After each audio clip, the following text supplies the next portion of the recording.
अस्सलाम वालेकुम। SM news के साथ मैं हूं मुकद्दर रजा। खबरों का सिलसिला बढ़ाते हुए खबर शामिल करते हैं गुजरांवाला से। मंडी मवेशियों के व्यापारिक इंतजामिया की तरफ से किए गए इंतजाम पर कितने खुश और एतमाद का इजहार कर रहे हैं, इसी पर रिपोर्ट तैयार कर रहे हैं ब्यूरो चीफ अली शराजी। आइए देखते हैं अली शराजी की रिपोर्ट। बिल्कुल, इस वक्त हम मौजूद हैं गुजरांवाला की सबसे बड़ी मवेशी मंडी अलीपुर चौक में। यहाँ पर व्यापारी मुख्तलिफ शहरों से अपने अपने जानवर लेकर आए हैं। आइए बात करते हैं गुजरांवाला की इंतज़ामिया ने इनको क्या क्या सहूलियत फराहम की हैं। जी चाचा जी बताइएगा क्या क्या जी।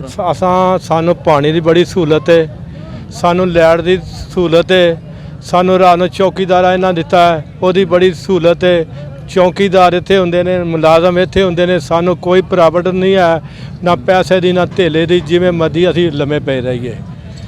ठीक है ना। यहाँ पे आपको पानी फराहम हो रहा है? पानी बिल्कुल सही मिल रहा, सानू लाइट बिल्कुल सानू सही मिल रही है।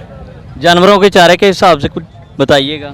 चारा इस टाइम इत्थे तो कोई थोड़ा जिहा कम तेज ही है, बाहरली मंडी क्यों उन्हें भी कोई दो ने दिते ने ले ने, कम सही है।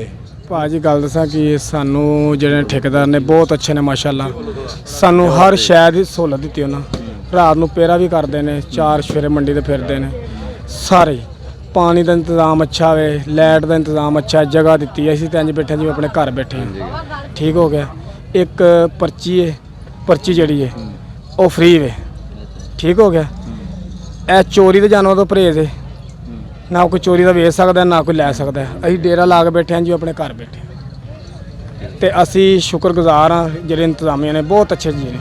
ते 15 साल दे विच इंतजामिया इंदे हाँ नहीं वेखे, हुण वेखे ने कि वाकई इंतजाम कोई कर सकता है। सर इस मंडी सानू हर किस्म की सहूलियत, बिजली, पानी, सब तो वड्डी खुशी है। असीं समझदे आ ये साडे माल ते 4 चफेर पारा हुंदा है। असीं लइया तो आए हैं, इतने खुश आए। असीं कहंदे आ इंदा वास्ते मंडी इत्ते होनी चाहिए।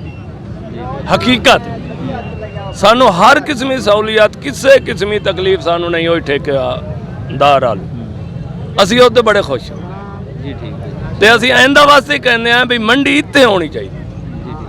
जी नाजरीन, जैसा कि आपने सुना, व्यापारियों का कहना है कि हम बहुत ही खुश हैं जी। इसी पर कैमरामैन चौधरी अली रज़ा गुजर के साथ अली रज़ा शराजी, SM न्यूज़ गुजरांवाला।